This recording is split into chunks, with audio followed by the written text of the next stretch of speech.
Hello and welcome back to a brand new episode of the Couchbrotatopodcast. Producer Adam joins us on the couch this week to talk about why aren't people going to see The Flash. We try to dive into what might be the problem and why The Flash has been a colossal failure at the box office in its 2-week run. And him and I are also going to give a breakdown of the 5 movie franchises that just need to go away. So, after the guitar riff, the Couch Potato Podcast presents to you the 5 movie franchises that need to be put down. Hello and welcome back to the podcast that's sweeping the country, the worldwide phenomenon known as the Couch Potato Podcast. My name is Russ, and joining me on today's show is our producer and editor, Adam. Adam, what's going on, man? Well, not much, Russ. How's it going with you? It's good. Had to postpone last week's episode. Life was getting a little crazy. Started a new job. Kids are in baseball, so we had tons of that stuff, and I could not fit like an hour or so to do this.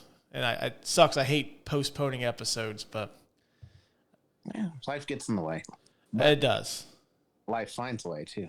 Very true. That's a very good callback to our last episode, the Jurassic Park 30th Anniversary Extravaganza, which you can listen to wherever you get your podcast. I like what you did there. Kind of the framework today's episode. I was reading that The Flash, coming off of a less than stellar opening weekend of $55 million, took a 70% drop and only made $15.5 million, I think, the second weekend. Yeah. I've seen it opening night. I loved it. We're going to save you guys the spoilers. We're not going to really go into depth with it. And I know you just seen it recently, and you thoroughly enjoyed it. But question is, do you think that superhero fatigue is finally setting in? And the only reason I ask that question is for all the Marvel stuff that come out, like, your Ant-Mans, the Doctor Strange, the Black Panther. Guardians of the Galaxy 3 seems to be doing pretty well, and then Spider-Man Across the Spider-Verse is just kicking ass at the box office. So, I don't know, like, what do you think? So, I think it's superhero fatigue, but I don't think it's superhero fatigue in the way that everybody thinks of it. Like, oh, it's another superhero movie. I'm really tired of those. It's more fatigue on the end of the creator side. I think that they're following formulas, and they're not necessarily delving deep into the story or character development, which is what makes those movies good. If you think about early Marvel or early DC, you get world building and you get character development, and that's because they're trying to world build, they're trying to introduce these characters. And yeah, while we know the characters that are in the movies now, since they're not paying attention to any of that world building or any of that development, the story kind of is lackluster, and it's super formulaic. You know what's going to happen. There are no stakes anymore. I believe you and I talked a little bit about time travel. There are no stakes now because there's time travel. So it's not real superhero fatigue in the fact that the audience doesn't want to go see it. It's superhero fatigue where the creators are following a formula and they aren't doing the James Gunn thing and actually creating a story based around the characters. Mm-hmm.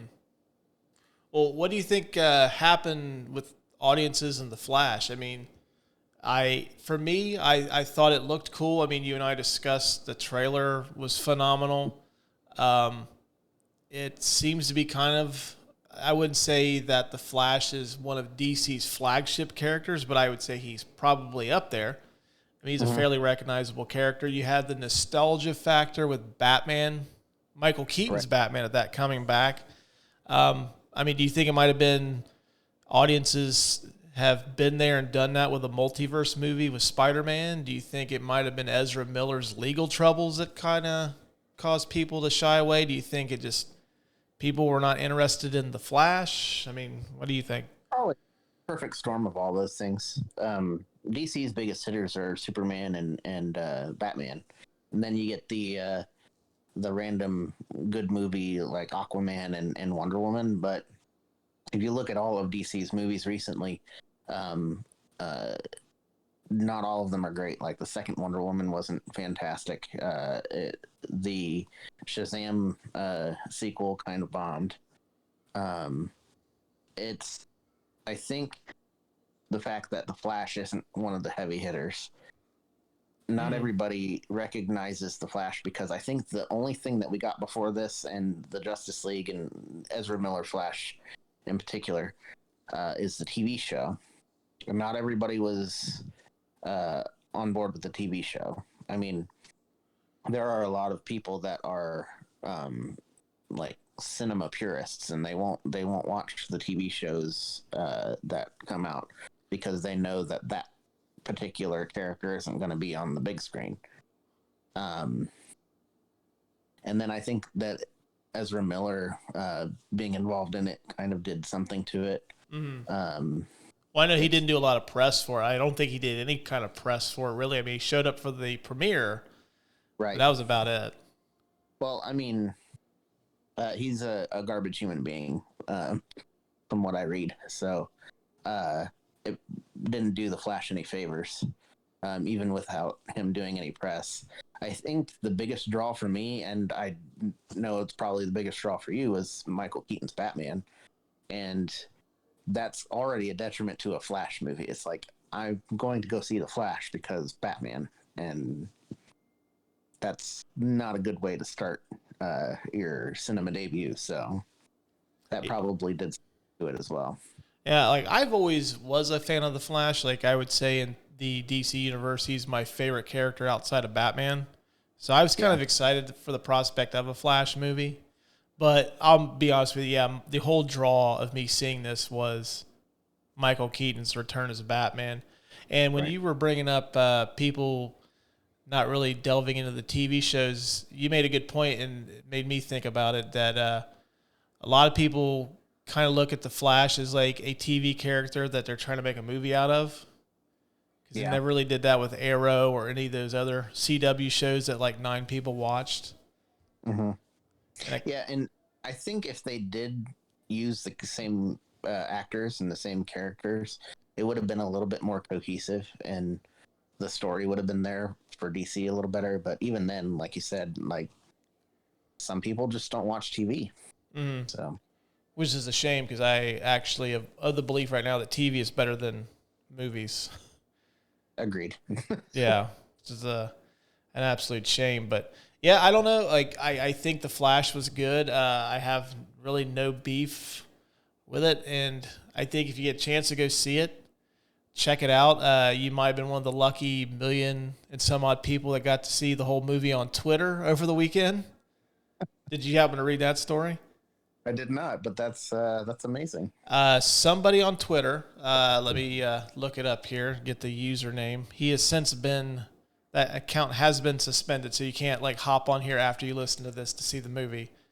But somebody had leaked the entire, I think they said the runtime was 144 minutes. It's hard to keep track of the runtimes when you go see a movie at, like, say, a Cinemark or a Regal Cinema, because there's like a half an hour worth of trailers in front of them. So a 2 hour and 20-minute movie becomes almost 3 hours. But Twitter handle BrieYoshFR uploaded the full 144-minute movie for anybody that wanted to see it on Sunday. And it managed to get 1.7 million views before the account got suspended. And that is a big chunk of money. Yeah, and it makes me think too, like, okay, if this is on there, is it a cam copy, or is it like a legit like DVD quality rip of it? Because if that's the case, then I'm sure that thing has been ripped and pirated, and it's all over the internet now. Right. And what did you say? How many million? 1 million. 1.7 million views that thing got before it got taken down. So if you think about that in terms of tickets, let's say average cost of a ticket's between $7 and like $13. That's let's say 12. So that's almost like 13-14 million dollars that they lost out on box office wise. Well, the average movie ticket price I just looked up in 2023 is $10.45. Okay, so let's just multiply that by 10.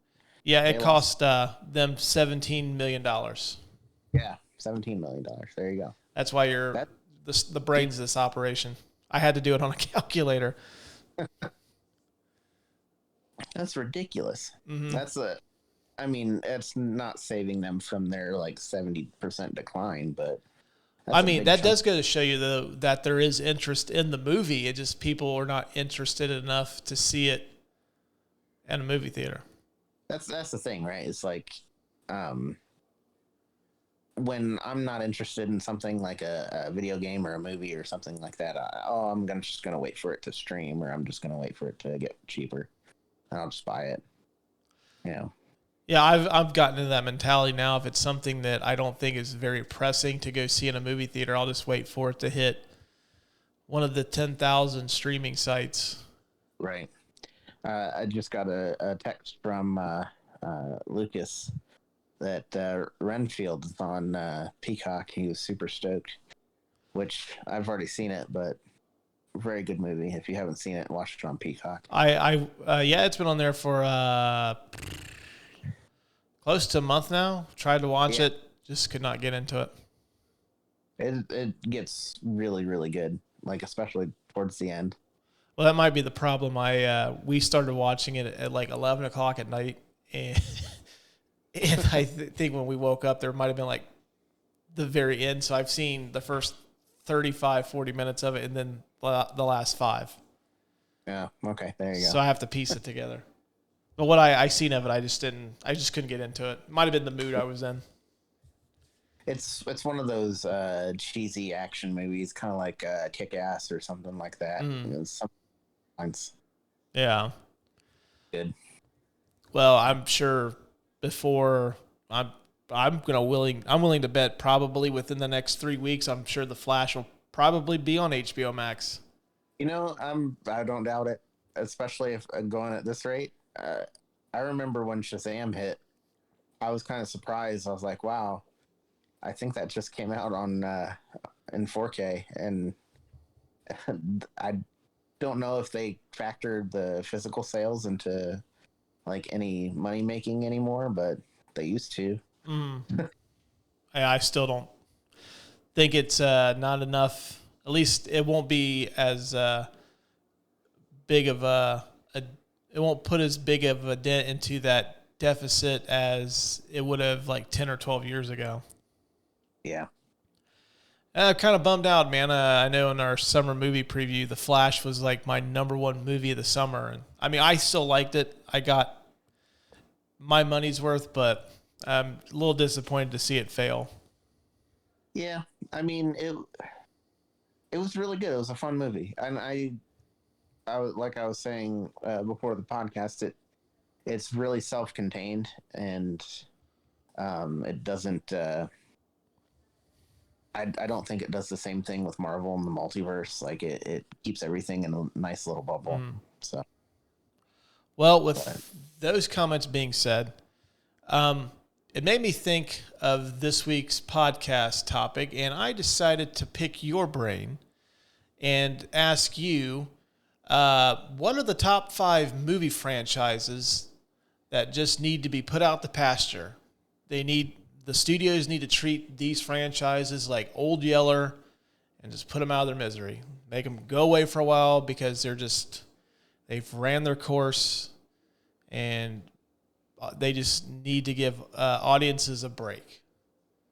So I think it was a cool topic. We had a text message chain about this the other day, and I know you and I dropped a couple controversial picks on there, so I thought, like, man, this will make a good podcast episode. So that being said, what are your top 5 movie franchises that need to go away? And then you give your list, I'll give mine, and then we'll kind of chat about them afterward. Okay. I'm going to go from my number 1 to my number 5 because I think my number 5 is the most controversial. My number 1 is Marvel, the MCU. I think that, like I was saying before, they've become formulaic. They don't develop their characters anymore. They're very predictable. And taking a break and stepping back from that, I think, would benefit them, especially like splitting up the movies like they used to, and then just having that one thing at the end that like goes into the next movie. I think having their own contained movie was one of the biggest points of their success early on, because you can go see Iron Man and it's great, and you can go see Thor and it's okay. You go see Doctor Strange, it's great. Nowadays you go see those movies and it's like, okay, you have to see Loki to get this part of the movie, but you also have to see WandaVision to get this part of the movie, and we're gonna shove Professor X in there. We're gonna shove, it's cool, sure, but you know what's going to happen at the beginning, what's going to happen in the middle, and what's going to happen in the end. You know that there's going to be some kind of big, oh my God, they added, Mr. Fantastic in there. Oh my God. That's it. That's the only cool thing about the movies anymore. What's the twist going to be? When you used to go see the movie and it's like, man, that movie was really cool. I really like Iron Man. I really like Robert Downey Jr. playing Iron Man. They need to step back and just go back to their roots. Same thing with DC, which is my number 2 pick. Well, they are doing a reboot, but it's kind of Right. coming sooner rather than later. Because I think they still have Aquaman on the book coming out for December. And from what I heard, they were gonna. At first, I heard that they were gonna keep some people, and then they weren't. And I don't know what's going on there. But either way, I think that they just need to stop for a minute, think about what they're doing. DC has been disjointed and very miss, sometimes hit. I would say more miss than hit. Because let's see, how many bad movies are there? The second Wonder Woman, Batman versus Superman wasn't that great. I did like Batman's introduction in that, but that's besides the point. Shazam, the second one, wasn't that great.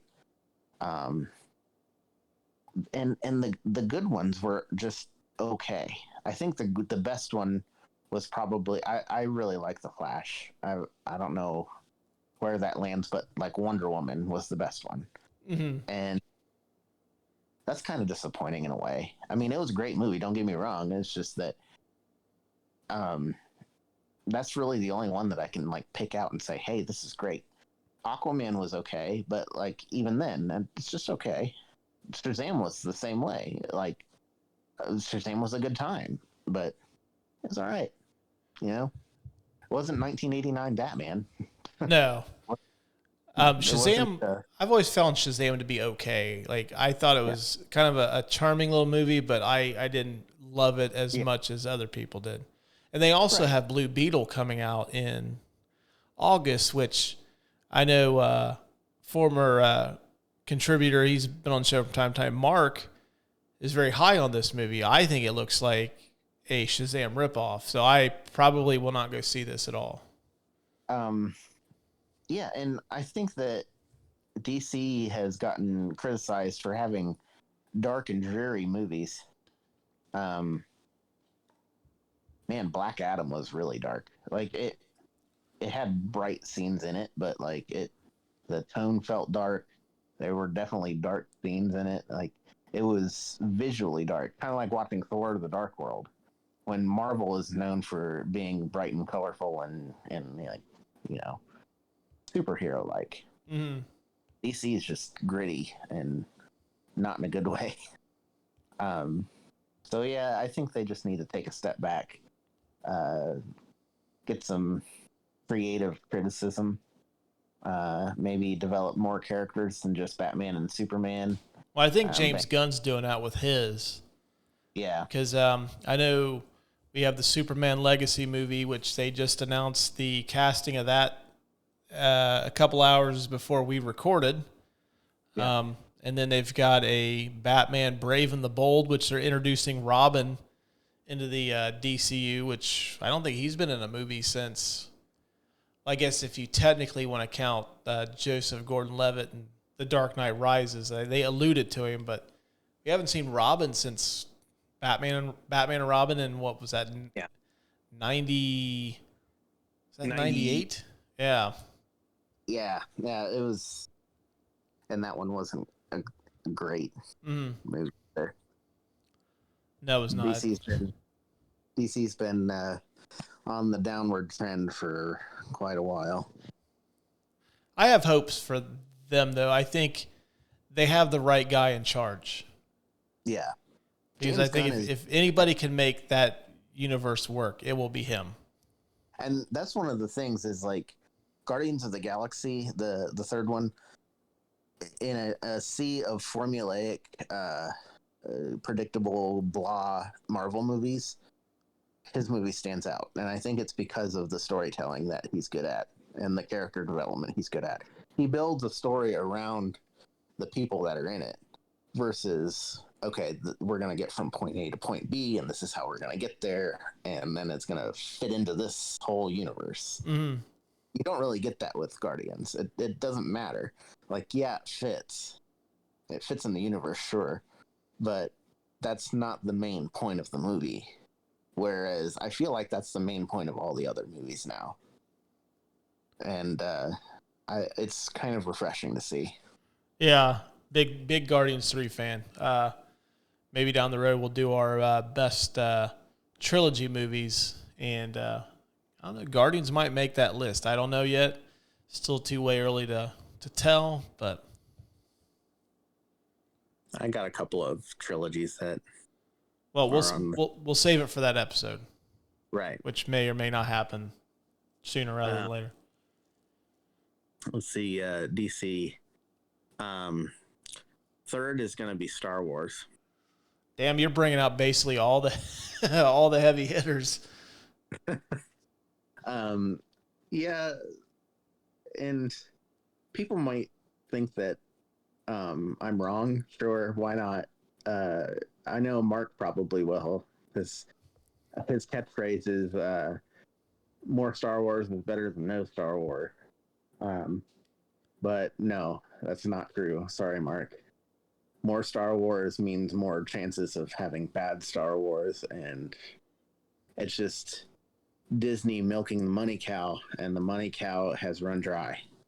So please stop squeezing the teat of the money cow and make some good Star Wars movies, please. Well, it seems like all the Star Wars stuff is migrating over to TV. I don't think the new one with Rey is due out for another, 3 or 4 years, I think.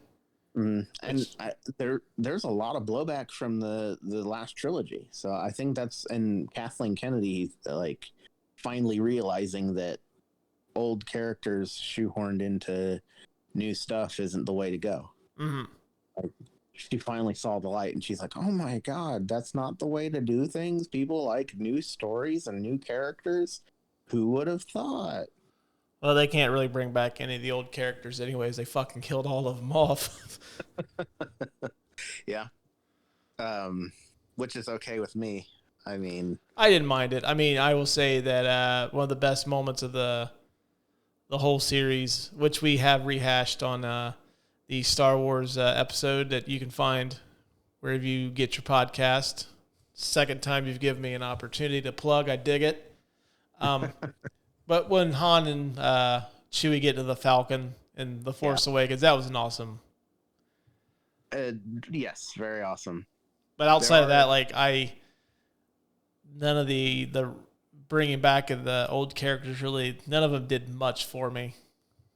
So I'm gonna put an analogy in here. So that moment in Star Wars when Han and Chewie get on the Millennium Falcon is like in The Matrix when they are on are they on the Logos? I forget which ship they take. And they fly up above the machine city and see the sky for just like a second. And then they go back down into the storm. Mm-hmm. That's exactly what that moment is in Star Wars. That's actually a good analogy on that. But see, they kind of got blowback from those last movies, and yeah, the TV shows are good, but the Mandalorian's starting to like wane for me a little bit. And Obi-Wan was good, but they should stop that because it was good where it ended. Boba Fett was just bad, but then we've talked about that a lot on this podcast. And Andor was really great. I really like Andor. It lends itself to be a TV show, so I think that they should stick with that. But I think that just switching everything over to TV shows isn't the way to go either. I think they want to keep a steady stream of content because it makes them money. But they're bad about just doing quantity over quality, I think. Mm-hmm. So just take a break, regroup, give George Lucas a call. You don't have to let him write the script because he sucks at it. Just, maybe, brainstorm with him a little bit. Have a couple of good movies here in about, 5-6 years. No Star Wars. Star Wars for, just wait. Mm-hmm. No Star Wars for 6 years. That's what I'm saying. Make a movie. It'll probably be great. And I want Lucasfilm to be listening to the podcast. They're probably not going to, but I want them to take my challenge because I bet you they will make a crap ton of money. I'll email them a copy or a file of this as soon as we get done and upload it. Save one and just mail bomb the hell out of the Lucasfilm and Disney's execs. I'm sure there's a portfolio online somewhere we could do that. They're gonna get New Hope money for the second time if they take my advice. Just saying. I mean, I've never worked in Hollywood a day in my life, but I know what I'm talking about. I've seen a movie or two. Right. My fourth one is going to be Fast and the Furious. Again, with the quantity over quality. I mean, they're great. They're cheesy. They're action flicks, but I think they're kind of wringing it dry, just like Star Wars. I mean, some of the stuff that they pull off in those is starting to get to Sharknado levels. So maybe, and pun very much intended, pump the brakes. And just kind of, coast into obscurity for a second before making a new one of those. And they're supposed to be, for those that have not seen it, I have seen Fast 10. I'm a huge fan of the franchise. They left you with a cliffhanger at the end of 10. And they're supposed to be, I don't know if it's going to be 11 or 10 part 2. I don't know what they're going to call it, but, and then Vin Diesel had said right before the 10 had come out that they were talking about making the 10th movie its own separate trilogy, which I think is a fucking horrible idea. But So, do you think that Vin Diesel is just one rung above Steven Seagal on like the action movie scale, because all he ever does is Fast and Furious movies anymore? well, if you look at, I think he's plenty above Steven Seagal. I mean, just for the simple fact that Vin Diesel strikes me as a quality human being, where Steven Seagal is. No, yeah. But Human being wise, no contest. yeah. But it seems like Vin Diesel has gotten a lot of mileage, pun intended, off of the Fast and Furious franchise. Like he's a voice in the MCU. Yeah, that's true. Outside of that, I mean, like I did like the Riddick movies, but like I don't think that, as a matter of fact, I know those movies didn't do well with the general movie-going audience. And I don't know how they got 3 of them out of them, unless it was something. I think it was something that had to do with he would come back for Fast and Furious if they funded those. But I mean, I don't know. He's gotten a lot out of that movie, so I can see why he keeps going to them, because he's not been able to succeed with anything else. And another bone I had to pick with Fast and Furious is that they didn't name it Fasten Your Seatbelts, and I'm kind of pissed off about that. Well, at least make that your like the tagline under the movie. Yeah, and they missed opportunity.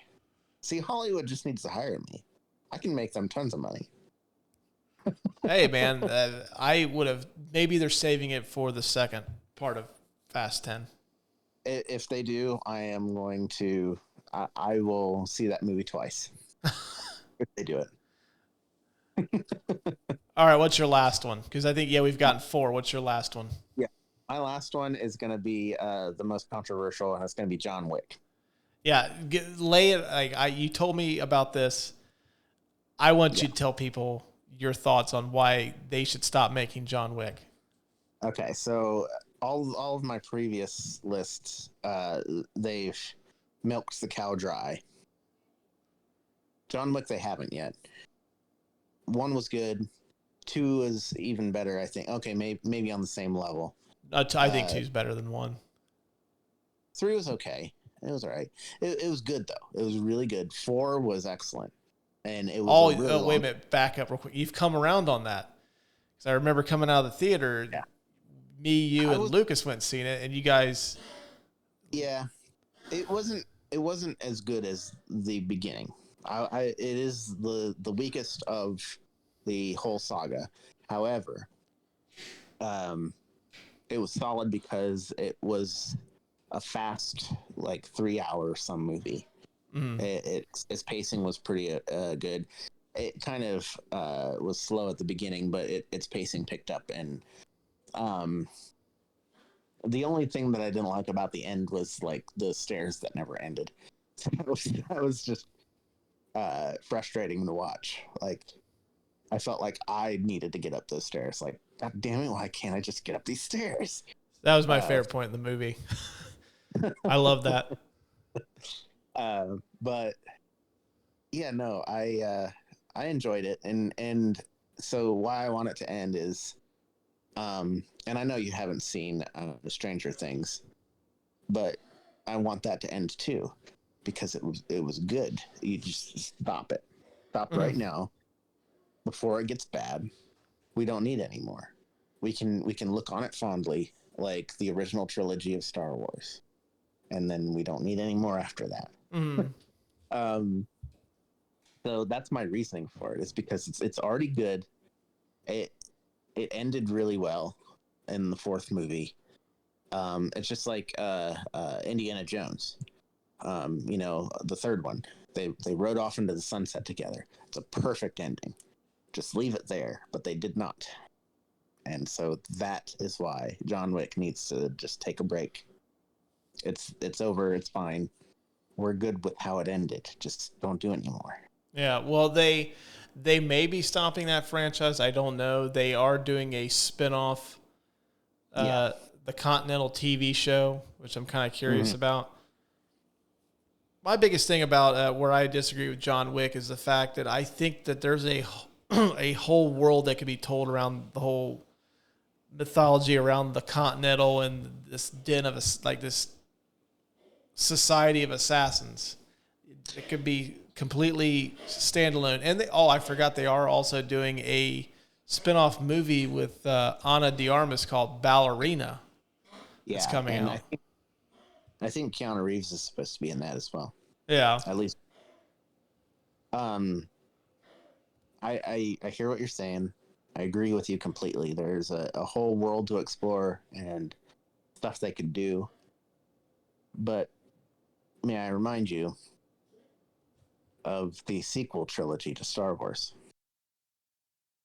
There's a whole world that they can explore and so much they can do, but it can be done completely wrong and ruin an entire trilogy of movies. So there's my counterpoint.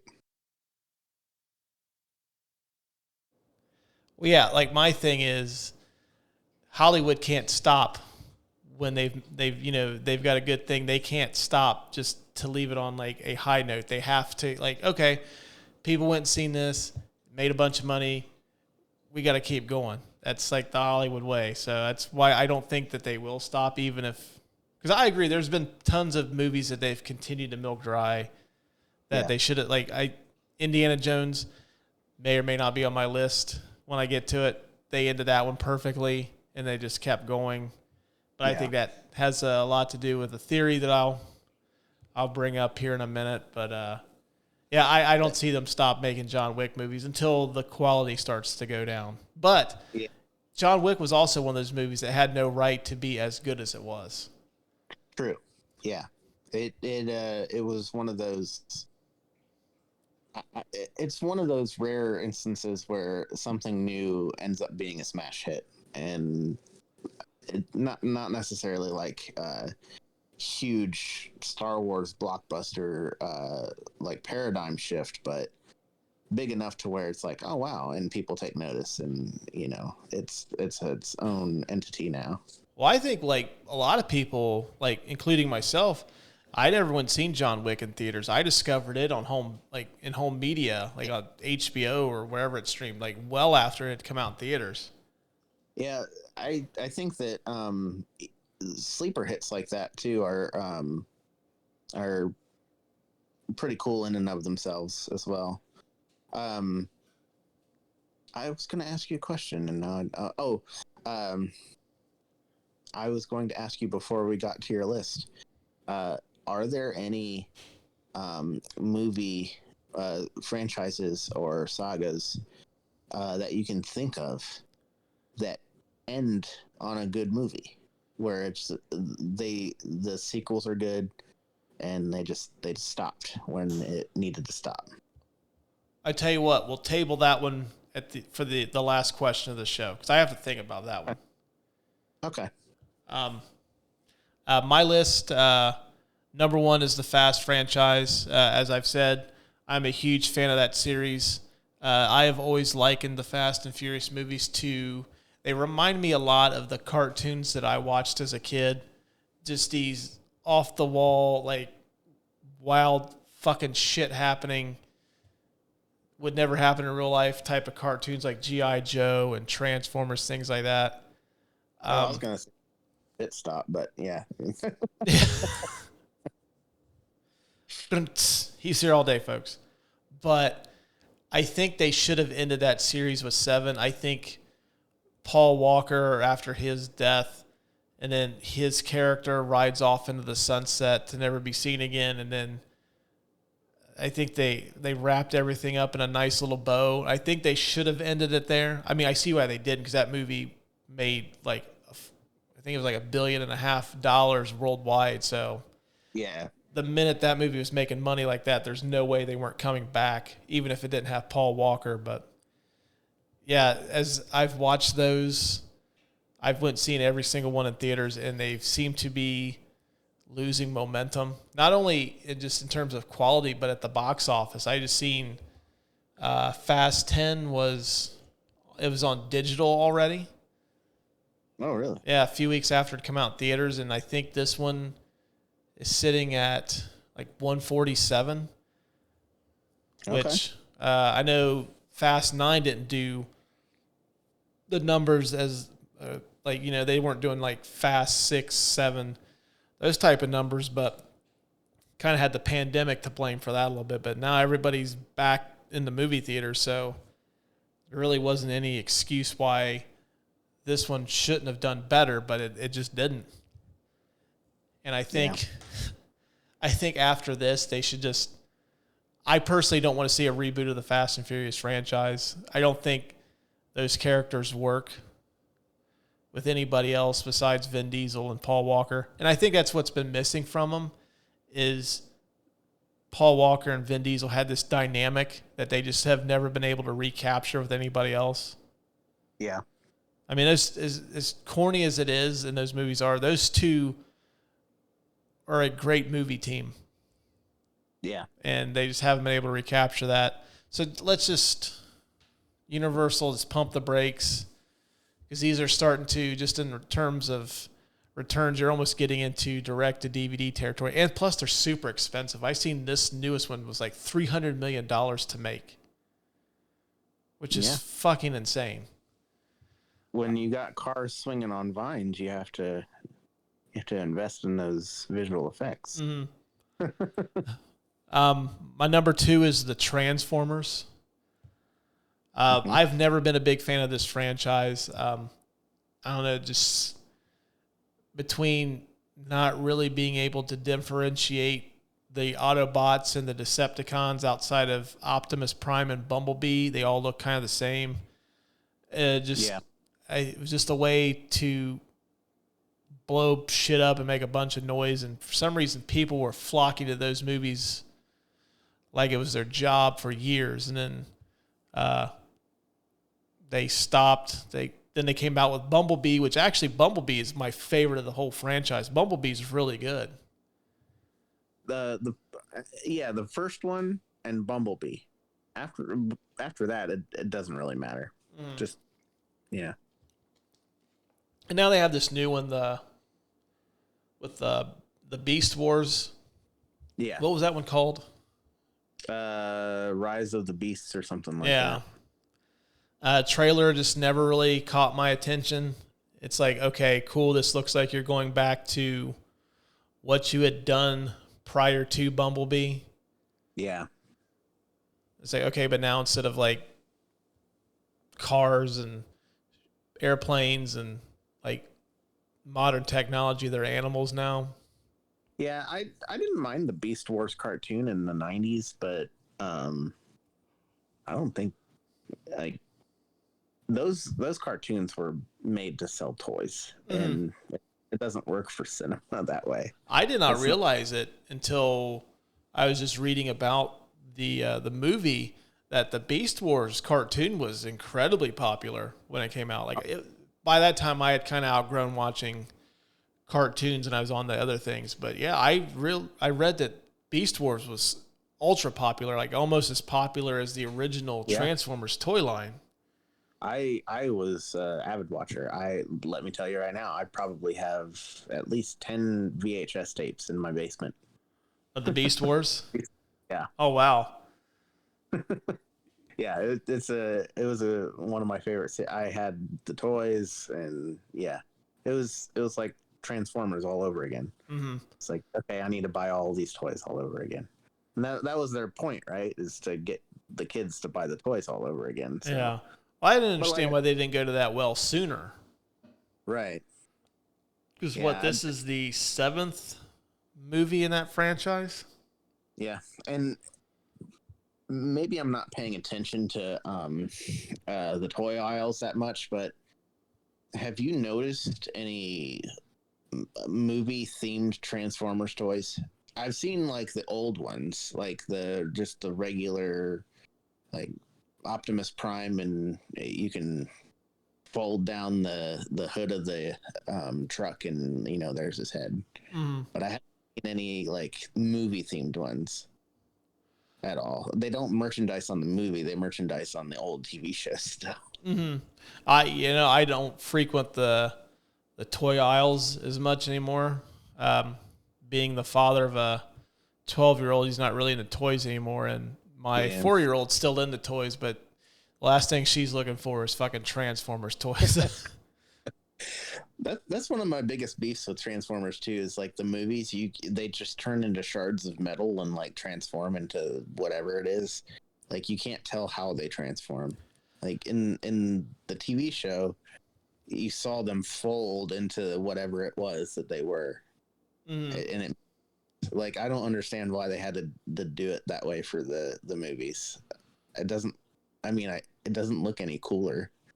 It just doesn't look physically possible. And they also don't make that cool noise when they transform from one to the other. Is that and then like they're a fucking they're like a Ferrari or like a gun. Yeah. And I don't know. Like I've just never been able to when Transformers the movie came out, the first one, like I was there the first day. Mm-hmm. And I remember it was kind of like my experience with Star Wars Episode 1. I didn't have much sleep going into that, but like I didn't fucking care. I was going to see not Star Wars, but Transformers.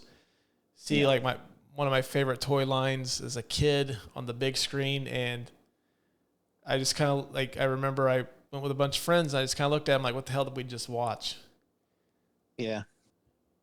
So I even gave it another shot and still like just could not get into it. And then I like an idiot, I went and fucking seen the second one, thinking it was going to improve. It didn't. Like, okay, well, I'll give the third one a chance. Didn't do any better, and I gave up after 3. I think I seen the last 2 on cable. Yeah. And the last 2 had Wahlberg in them. Mm-hmm. And I only seen Bumblebee because I had heard the reviews were really good. So I went and seen it on a bargain Tuesday and fucking loved it. To me, that's the way you make a Transformers movie. Right. Yeah. That one was the best one by far. Mm-hmm. So I don't know. Yeah, go ahead. I was going to say, like, we've gotten G.I. Joe, Transformers, like even George of the Jungle as a cinematic like experience. When are we gonna get like Jabberjaws? I mean, we've even got the Flintstones. So we need Captain Caveman. We need Penelope Pitstop. I have been clamoring for this for years, but if they fucking did it, I would be one of the first people in line to see Blue Falcon and Wonder Mutt. Oh man! If they did a live action Blue Falcon and Wonder Mutt movie, I would be fucking all over it. I love that cartoon so much as a kid. I would totally do that. I would totally go to see that. But that sounds like something that they would make for HBO Max, and it would be a cartoon. Yeah, unfortunately. Yeah. I got as number 3, which is funny because we just revisited this movie on our last episode, but I think that the Jurassic World saga needs to end. Mm-hmm. I am of the belief that I think Jurassic Park is a modern, like it's probably one of the best movies of the last 30 years. If you want to hear our full thoughts on that, check out the Jurassic Park 30th anniversary extravaganza where you get podcasts. Third plug for a previous episode. I'm fucking on a roll tonight. But after that, I am not a fan of The Lost World. I think Jurassic Park 3 sucked. I thought Jurassic World was a solid attempt to recapture the essence of Jurassic Park, and I liked it. But yeah, even the last 2 sequels just never really done it for me. And what's crazy about it is the last Jurassic World Dominion made over $1 billion at the box office, which may not seem so crazy 5 years ago, but after the pandemic, that's a huge number to be hitting. Yeah. And it still managed to get over $1 billion worldwide. So, I mean, there's still an audience for it, but I think that they just need to give that franchise a rest for a while. I agree. I disagree with what you like and don't like, but those are opinions. So yeah. Well, to hear the crux of the argument, like I said once or twice now, the third time, go back and listen to our Jurassic Park episode where you get podcast. Right. Yeah, I don't know. It just they need to end. I just have not found it. It could be the fact that the first one set the bar so high. Yeah. And it's like once you've established that bar, especially with movies the way they are now, the only way to keep interest is you have to up the ante, or at least attempt to, and they don't really do that. Right. I think so. Jurassic Park, The Lost World tried to, right, with the dinosaurs living in the wild on an island, and that was all great. But when Steven Spielberg decided to make it into a Godzilla film, it took a nosedive. So I don't hate that movie, and I will watch it if it's like on TV or something. I'll stop and watch it. Why not? But Jurassic Park 3 sucked, and it was just like a way to get them back on the island to get more money because, you know, hey, we got Alan Grant back now. And then it's the same with the newer trilogy, but at least they did something semi different with the newer trilogy. It's like, okay, the company's not going to stop trying to monetize on the dinosaurs, so this makes sense that they would like build the park back. And so, and then they focus on different characters too, which is good. The whole dinosaurs as like military weapons is stupid. Like, well, it almost makes me wonder if there's some kind of evil subplot that Vincent D'Onofrio's character is not really becomes Kingpin, and he's training these velociraptors because he wants to rule New York City, and he needs those velociraptors to take out Daredevil and Spider-Man. You know what? If I don't see velociraptors and Daredevil Born Again, I'm gonna be mad now. Well, I'll put that in the copy of this when we send it to Disney. Like, hey, partner up with Universal, make velociraptors happen. You don't even have to use blue; just use any of them. Use the ones that fucking died at the end of Jurassic World. No one's gonna fucking know the difference. Right. But yeah, no, that was a weird subplot, and the whole like clone girl thing was a weird subplot. I think that whole second movie just sucked. Yeah. And then the third one was decent. I liked it. The only thing I didn't like was the whole like raptor chase through Rome or wherever the heck they were. That was kind of dumb. You know, I have not honestly watched those two Jurassic World sequels more than, like, I only seen them in the theaters. Well, no, I did see Dominion in theaters. I had to wait and see that on video on demand, but I have not revisited those at all. Yeah, since they came out. The only reason I revisited the last one was because I figured out that I didn't even know it when I watched it in the theaters. That's how oblivious I was. I figured out I didn't know the bad guy was Dotson. And I was like, holy crap, this is Biosyn. This is Dotson's company. This is like the whole, I like that. I like the callback. And it actually like fits in with the video game plot too, which is awesome. So, but you know, those movies need to stop. You're right. I haven't heard anything about Universal like doing anything in the pipeline for them. I could be wrong, just because now pretty much every studio has a streaming service on top of that, and they're always on the market for content. It wouldn't surprise me if you've seen like a TV show of some kind. My number 4 pick, it pains me to say this, I have said on this show numerous times that my two favorite movie characters of all time are Han Solo from Star Wars and Indiana Jones. Both played by the incomparable Harrison Ford. But I think that, and they have said that they plan on doing it, but I really hope that this is the last Indiana Jones movie. Well, time might be on your side because Harrison Ford is 80 years old. Well, that's not to say that they don't like try to reboot this at some point with a different person. I think that once this is it, I think the Indiana Jones character needs to be retired. Yeah, I agree. No TV shows, no more movies. This is it. And when I was talking earlier about Fast 7 should have ended the Fast and Furious franchise because you can't end that story any better with the two main characters riding off. They have their last reunion. Mm-hmm. They ride off into their sunset, Wiz Khalifa playing in the background. Yeah. It's perfect. Same with Indiana Jones. I don't think you could have written a better ending than him riding off into the sunset with his dad and his two friends. Yeah, exactly. With Wiz Khalifa playing in the background. John Williams has entered the chat. I'm going to get a nasty email.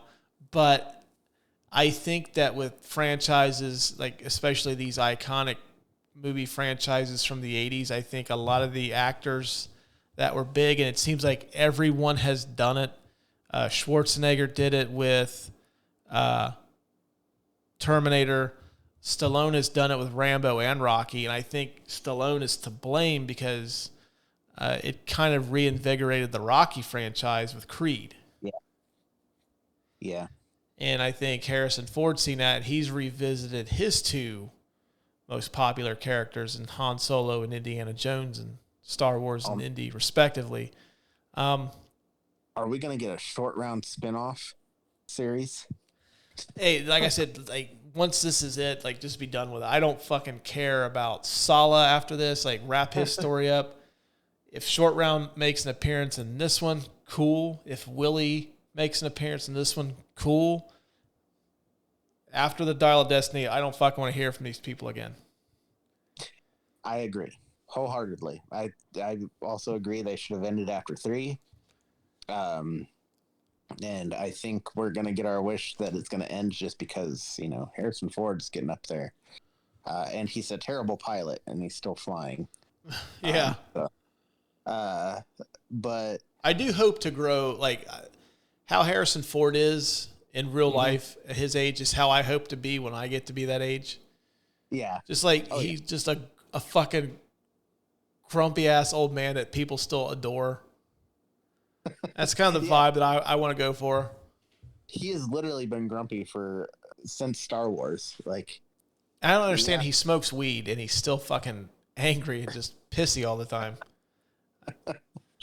But no, I don't want to see Indiana Jones again after this. I just want that character to live on in the movies that I grew up and loved.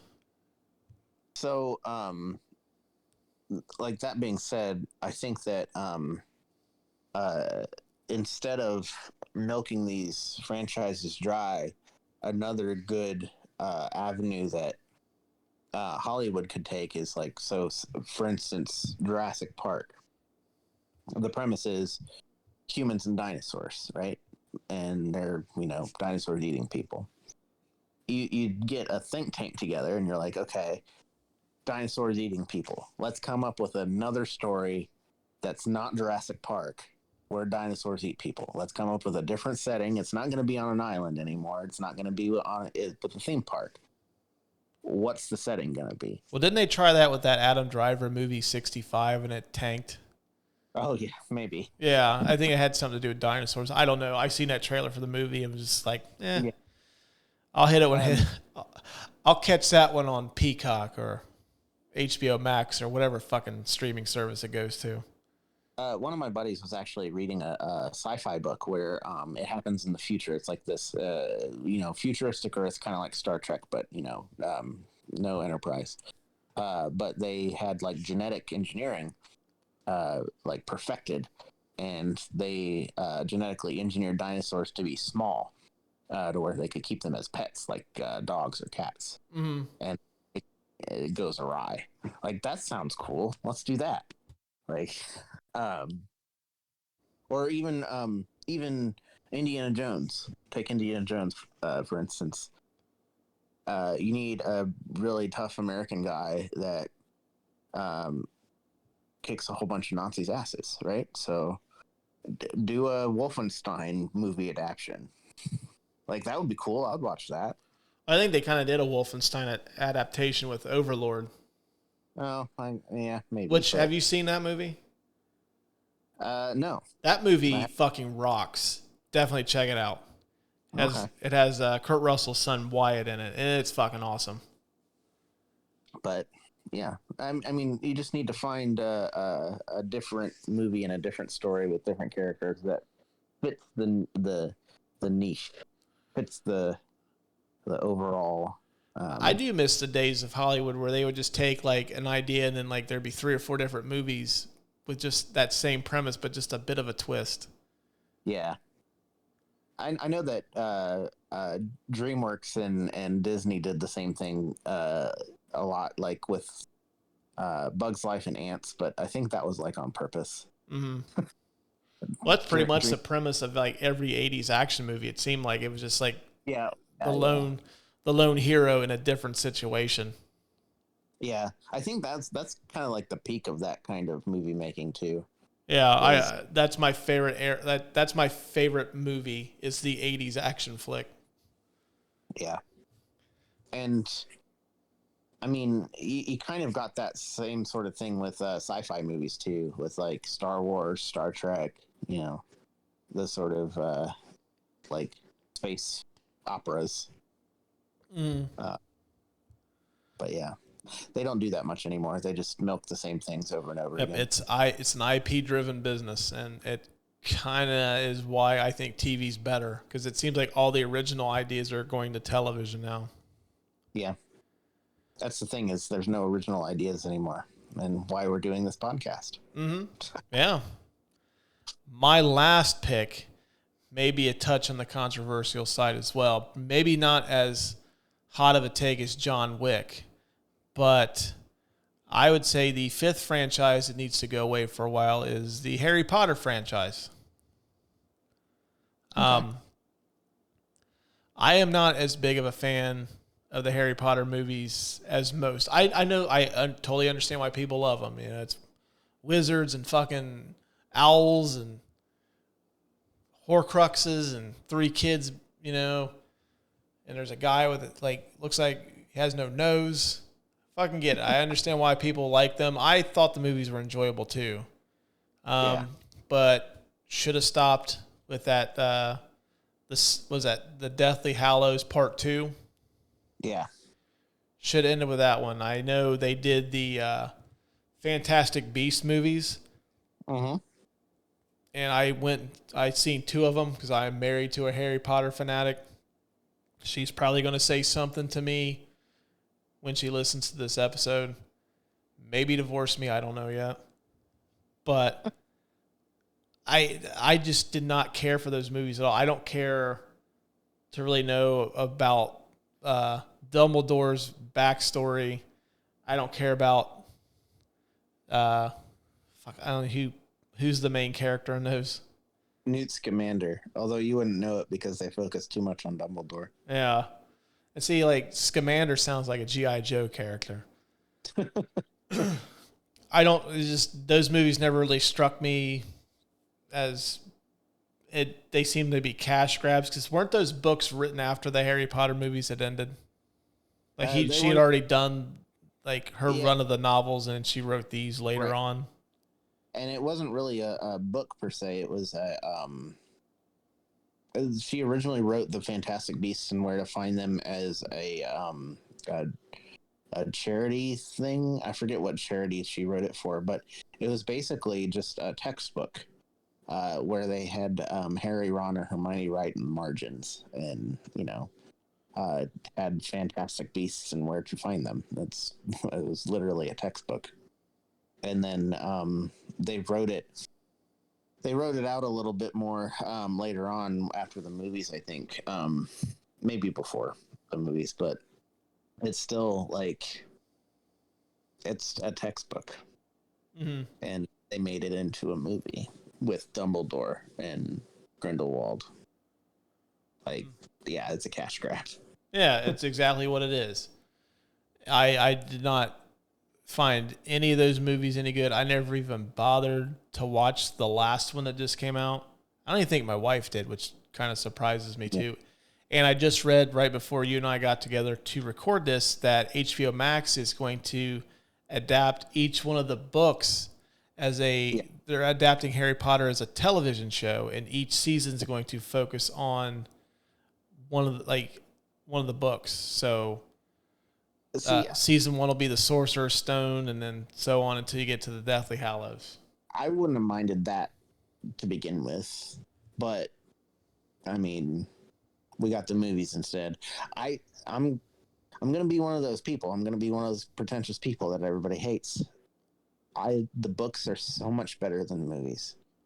So much better than the movies, and the movies get.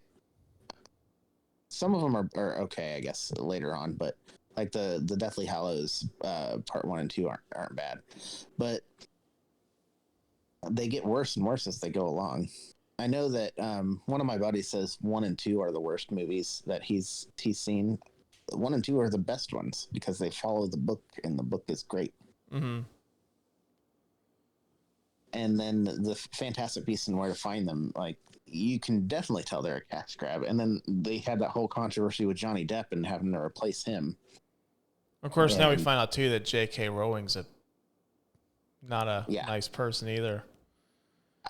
It does not diminish my enjoyment of what she has done, but if she has anything else to say, I don't want to listen to it. Right.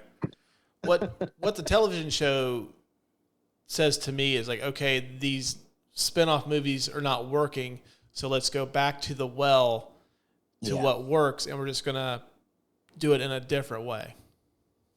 Yeah, I can see that.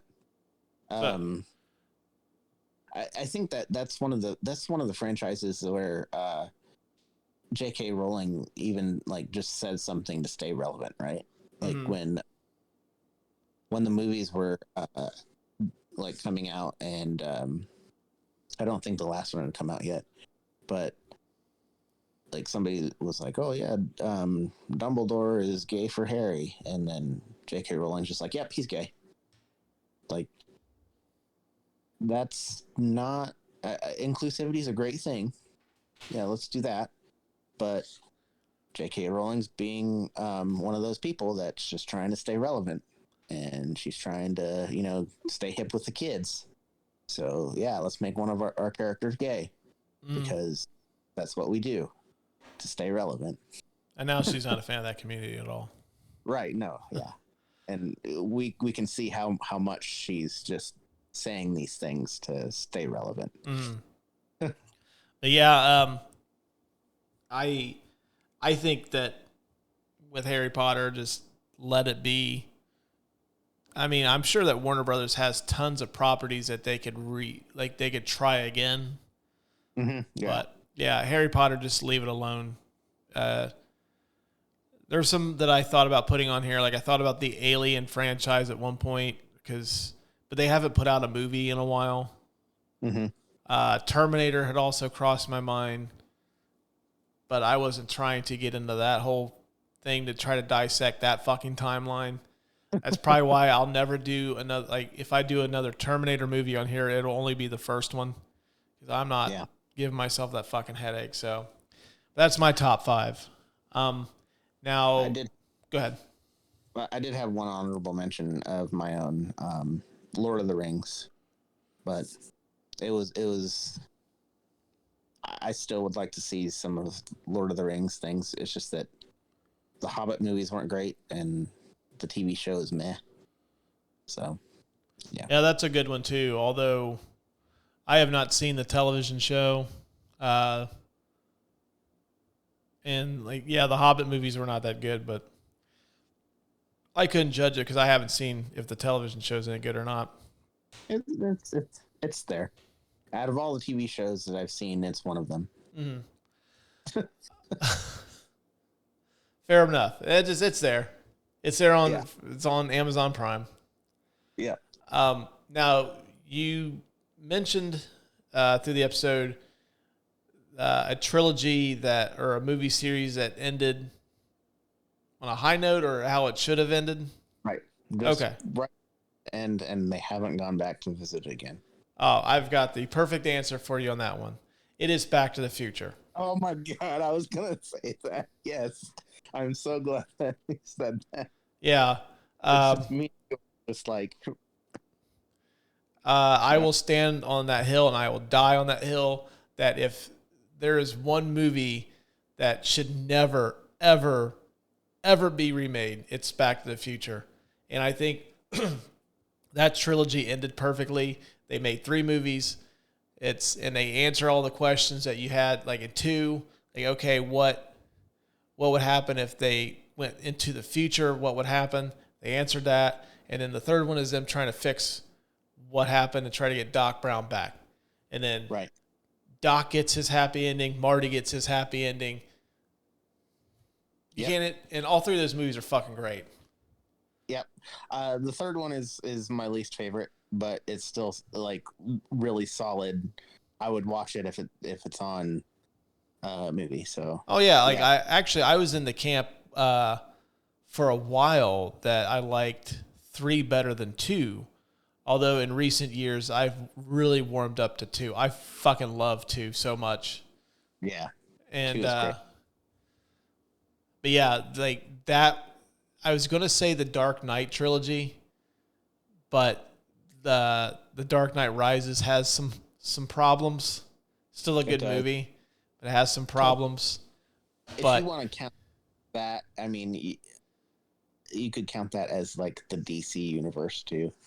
Yeah. Plus, it's plenty of Batman movies, and they're always going to revisit Batman. Yeah, I would have said the Dark Knight Rises, and then like right before you asked that question, I'm like, Back to the Future. As soon as you got to this segment of the podcast and you were talking about it, I was literally thinking Back to the Future in my head before you even said it. It's just so uncanny. Yeah. But that we will save the rest of them for our best trilogy movie episode down the road. Good deal. All right. Well, hey, man, that's going to wrap it up for today. Thanks for coming on. I always appreciate chatting with you. Yes. Seem to be been very movie-centric lately, and it's been nice just to have you on. Oh, yeah, always. I'll always be on to talk about movies. Awesome. Well, that's going to do it for this week, gang. Be sure to follow us on the socials. We are on Twitter. We are on Instagram. We are on Facebook. We are on TikTok. Look for all the links in the show description below. If you like what we're doing, please give us a 5-star review. Help the show get seen in more searches. That would be awesome. We like to expand the Couch Potato universe. Shoot us an email. That's also in the show description. Let us know some show ideas, your thoughts on what you heard. Let us know what a piece of shit I am. Whatever. Comment. Send us an email. Love to hear from you. So until next week, we will talk to you guys later.